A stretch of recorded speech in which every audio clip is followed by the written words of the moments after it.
Така с музика на зурли и тъпани от село Гърмен в Родопите започна представянето на книгата "Нашенци в Македония" на Таня Мангалакова.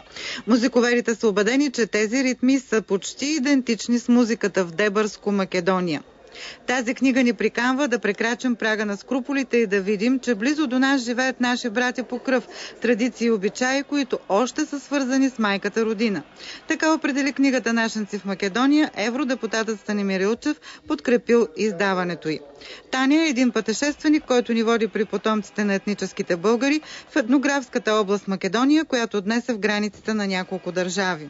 Открих, че тези хора имат идентичност, примерно торбеши, македонци, мюсюлмани, някои се чувстват като българи, но всички помежду си се наричат нашенци, а езика, на който говорят, нашенски.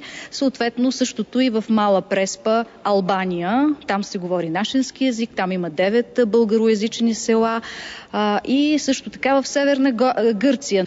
Таня описва срещи с колоритни фигури от тези скрити малцинства, сред които се открояват фигурите на учителите, запазили възрожденския плам да съхранят традициите на Васил Кънчов.